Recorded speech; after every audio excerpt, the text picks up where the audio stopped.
Chapter 1, Belly's Day at School. Belly was a handsome young boy with a beautiful smart-looking face and big doe eyes filled with a sparkle that captivated his peers and made him very likable to friends and parents alike. He lived in a magnificent small town, where everyone knew each other. He was a good boy, who always listened to his parents and teachers, but he was also curious about things that were far bigger than him. One day, on his way back from school, Belly was walking happily, holding on tight to his heavy red backpack on his shoulder. He was thinking about the delicious lunch his mother must be preparing, not really paying attention to the path ahead as the way to his home was memorized by him since he always walked home. Lost in his thoughts, he did not see that there was someone standing in the middle of the sidewalk that was just a few blocks away from his home. Therefore, he bumped into what he later realized was a very pretty girl. As both their heads had bumped, they stood silent for a while, rubbing the slightly reddening spot on their foreheads, but then the girl took a step forwards and peered at him curiously. "Hello, handsome boy," said the girl, speaking gently, in her soft sing-song voice, "My name is Lily. What's yours?" "My name is Belly," said Belly shyly. Although he was good at making friends, he was still quite reserved when it came to new people. "Oh!" Lily's eyes light up, "Lily and Belly, Lily and Belly," she sing-songs again with a bright grin on her face. Lily hopped around the sidewalk and circled around Belly while he watched her with wide eyes. Lily stopped suddenly and said, "I don't have lots of friends, and I wish that you would be my friend. Won't you come and visit me sometimes?" Belly thought about what Lily was saying and then realized that making one more friend would not be so bad.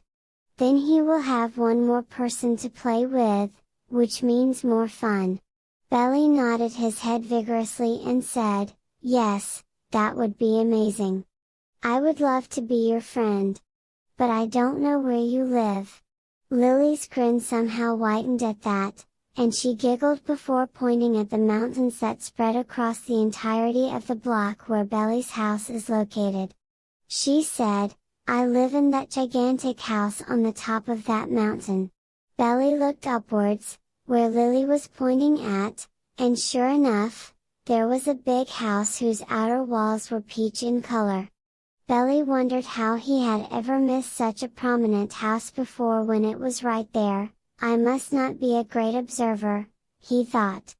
Realizing that he got lost in his thoughts again and Lily must be waiting for him to answer, Belly turned towards her and said, "I would love to visit your home, but first I have to ask my mother."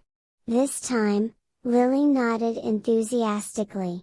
She smiled sweetly at Belly, and just as he was ready to cross her and walk towards his house, she shouted, "Wait! I have to tell you something." Belly looked at the watch his parents had brought him for his last birthday and realized that he was 10 minutes late already, but he still nodded and waited for Lily to finish.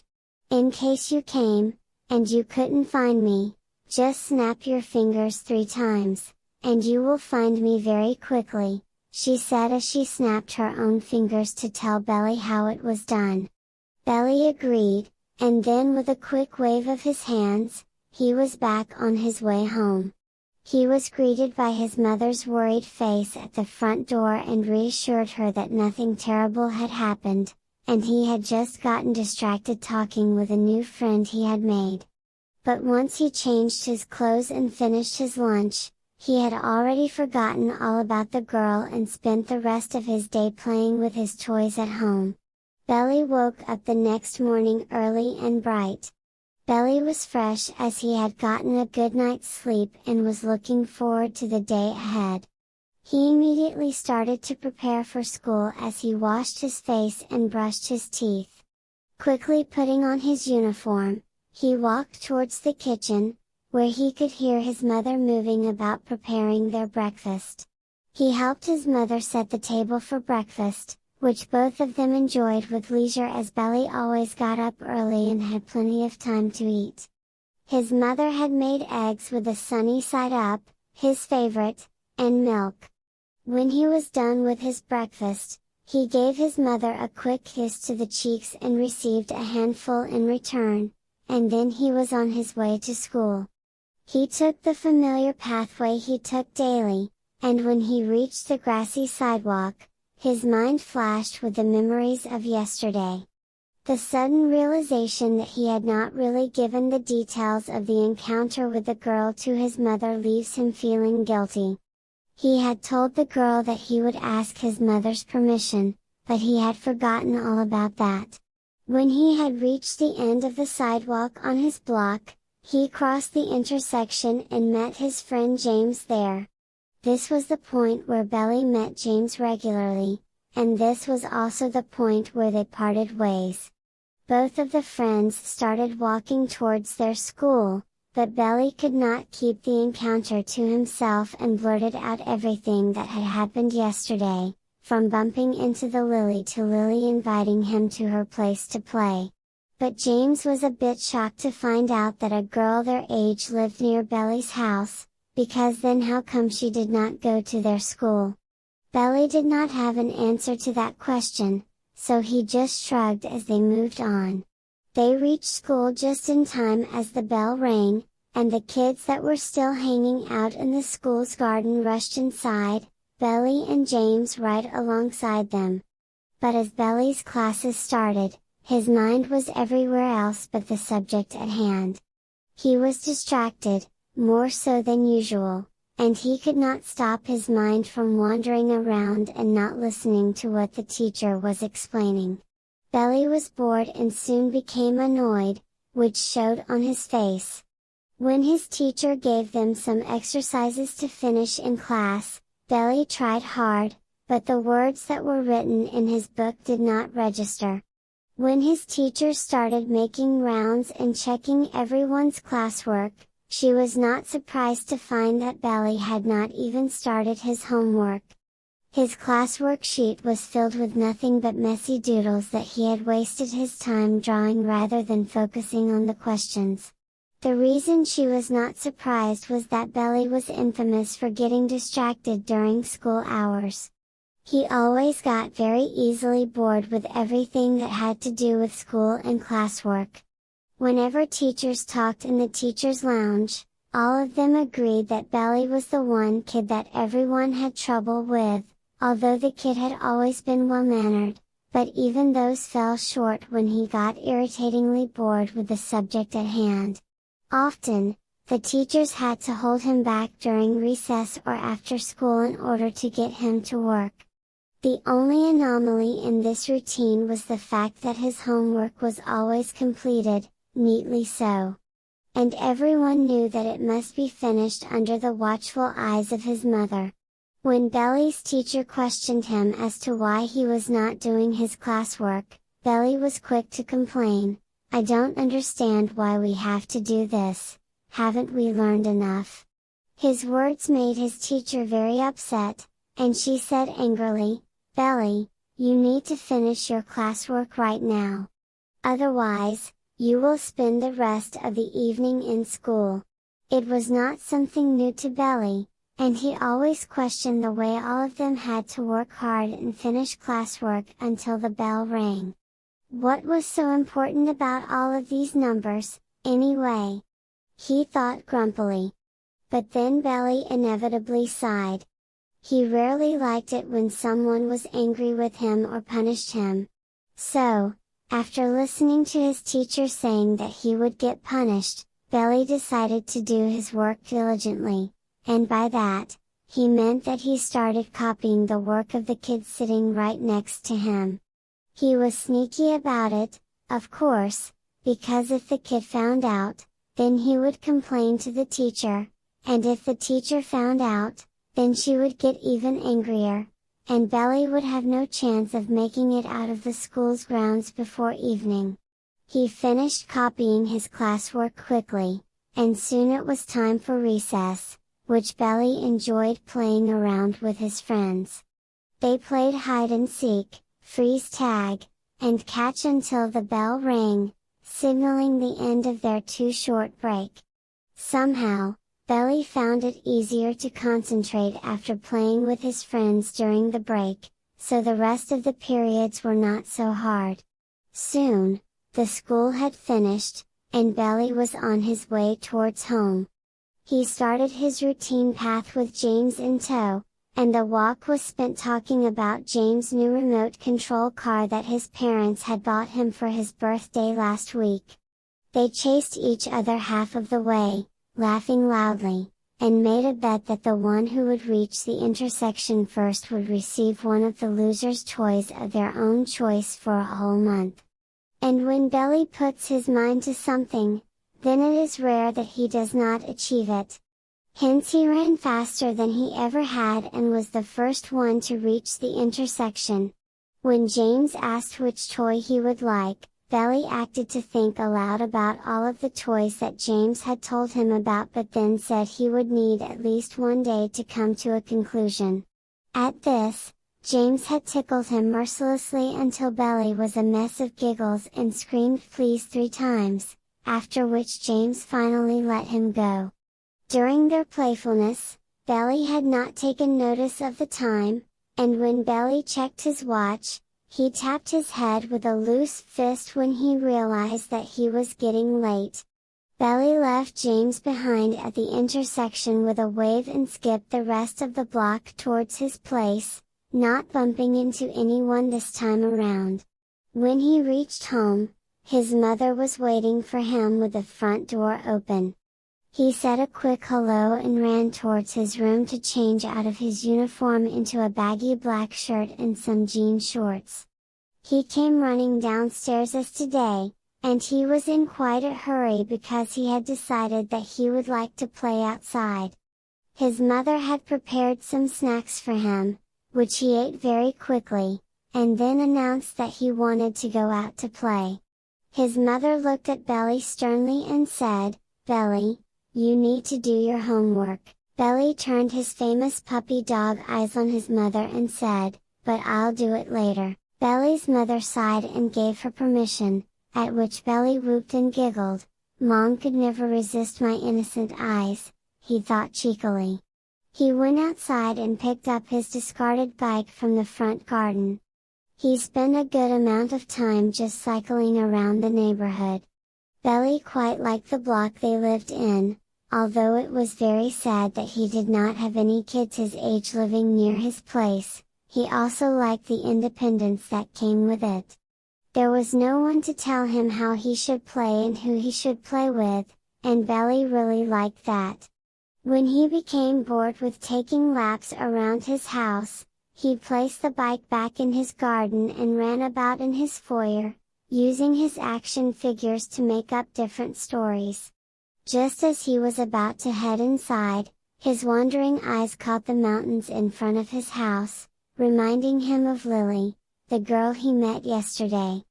He quickly ran inside the house again and asked his mother, panting, "Can I go and play with Lily at her house today?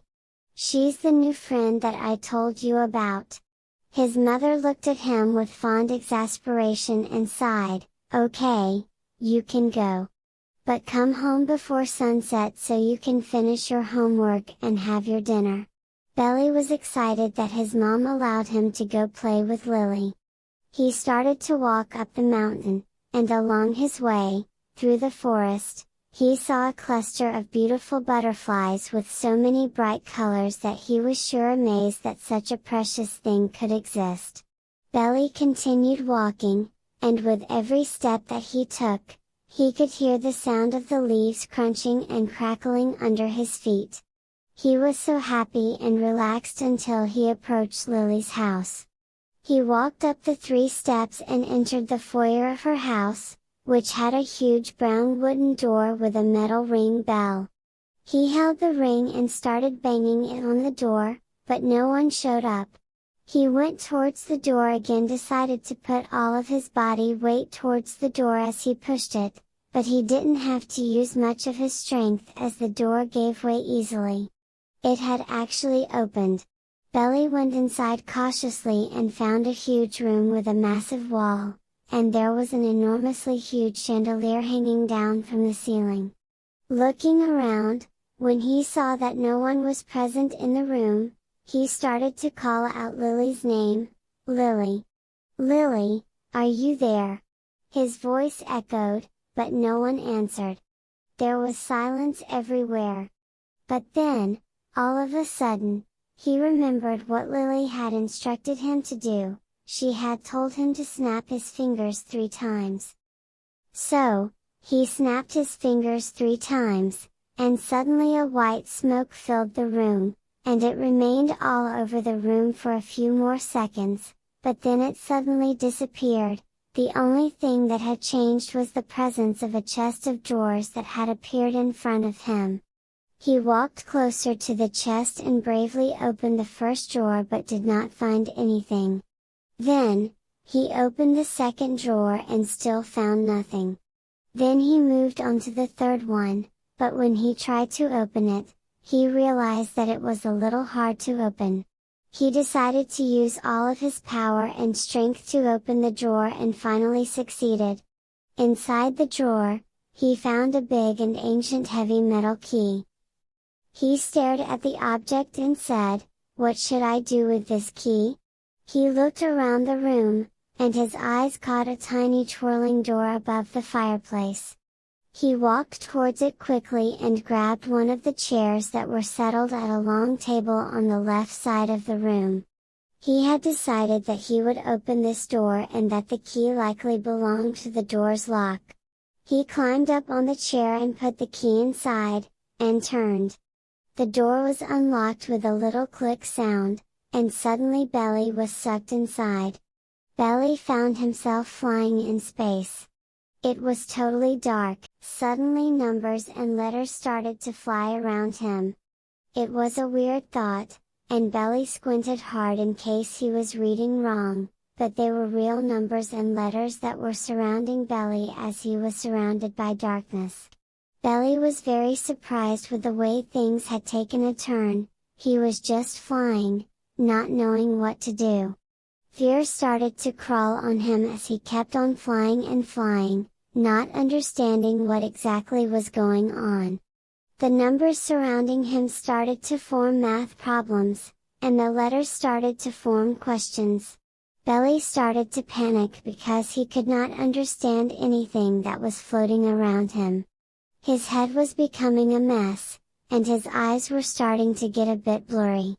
Maybe it was his sweat, or maybe it was torn. Belly didn't know what was up or down. Just as Belly had started to give up hope and start wailing loudly, the voice of Lily floated around his head, "Just snap your fingers 3 times, and you will find me very quickly." Yes, that's what he should do, and then wait for something to happen. It would not hurt to try, Belly thought. He snapped his fingers 3 times, and suddenly out of nowhere, an old Wiseman with long white hair and a long white beard appeared right in front of him. At first, Belly was so surprised that his mouth would not open, but then when he realized that the Wiseman would not make any sudden movements, he started screaming, "Help! Help! Help me!" He screamed until his throat was scratchy and all that came out was a whisper, "Can you please help me, Wiseman?" The Wiseman's face twitched, the lines on his forehead deepened as he frowned, and his eyes became thoughtful. At this point, Belly was very tired and sweaty. All he wanted was to get away from this place and go back home. He went on this journey thinking that he would be able to have an afternoon filled with adventure and away from school and homework. Belly's heart clenched painfully at the thought of his mother waiting for him, as he does not have a clue as to how much time has passed. "She must be waiting for me," Belly thought, tears gathering in his eyes and threatening to fall. "I should have finished my homework like she asked and not come up here," he thinks sadly. When a few tears gathered in Belly's eyes fall, and his vision cleared, he saw the Wiseman's face more clearly now. The Wiseman's eyes were widened, and he had a surprised look on his face. Belly tried one last time and whispered, "Please." The Wiseman sighed finally, and his rigid frame loosened.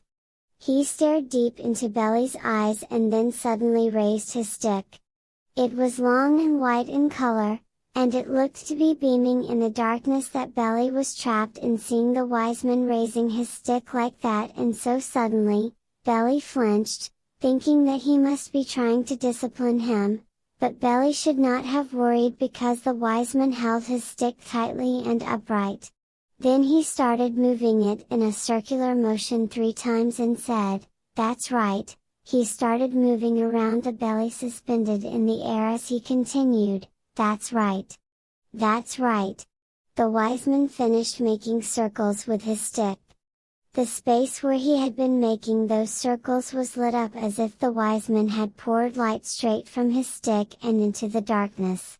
The circle of light glowed, chasing away a little bit of darkness, but it was never ending because Belly still could not make out his surroundings properly. The Wiseman continued in his deep and rumbling voice, "I can see that you are scared and worried. I can see that you are lost and surrounded by darkness. But since you have the courage to ask for my help, this means that you are ready for new learnings." The Wiseman started to walk a bit closer to Belly and stopped when he was right beside him. Belly's heart was in his throat, very intimidated by the imposing figure of the Wiseman, but he held his eye contact bravely. Belly stared into the Wiseman's eyes as he continued, "As you have all the resources you need in order to succeed, you can sit calmly in class and pay attention to your teachers. Now you know how to focus in class and close all the doors of all distractions." As the Wiseman kept talking, the circle he had created from his stick grew larger and larger. The light emitting from it gained intensity as it got brighter and brighter. It became so much that Belly had to squint his eyes in order to hold eye contact with the old Wiseman. Still, the old Wiseman's eyes did not even flinch a bit as he continued to stare into Belly's eyes. And even though Belly found it hard to hold eye contact with anyone for too long, there was just something in the old Wiseman's gaze that compelled him to not break the contact, something hypnotizing that kept him in place as the old Wiseman continued again, "Now you can understand what you hear and read in class. If all students can, so can you. Now you can remember anything you learned and recall it when needed quickly and easily. Now you can finish all of your classwork and homework in time." The old Wiseman's eyes pierced into Belly's as he asked, "Can you or can you not?" Belly, dazed with his eyes barely opened, answered in his wavering voice, "Yes, I can. I can," and then he said more firmly, "I can." The Wiseman hummed satisfactorily and told him, "Now that you can do all of those things, I will show you how to get out of this darkness." He moved away from Belly, his hands crossed behind his back, his white stick out of Belly's sight. He said, "Just snap your fingers 3 times and say, 'I have all the resources I need to succeed,' and you will find your way out of here." Belly's breathing had turned relaxed by now. His heart was filled with peace and serenity that he had never felt before. The feeling was the same as if Belly had achieved everything he wanted in life. As he got ready to do as the old Wiseman said, the Wiseman says one last time, "And boy, knowledge is the only way to light, always remember that." And with that, the old Wiseman turned around and walked right into and through the darkness, and within a second, he was gone. The circle of light he left behind had become so big that Belly was forced to shut his eyes before they burned and teared up. He was quick to snap his fingers 3 times, and suddenly there was a whoosh sound that filled his ears as the light coming from the circles brightened until Belly's eyes were tight shut, and all he saw was red. Until all of it stopped, just as suddenly as it had started, and when Belly opened his eyes, he found himself lying on his bed. He looked around the room to find everything the same and yawned as he thinks about what had happened. He thought the Wiseman was right, knowledge is the only way to light, and then he went into a deep sleep with a big smile on his face, whispering quietly to the old Wiseman, "Good night. Good night."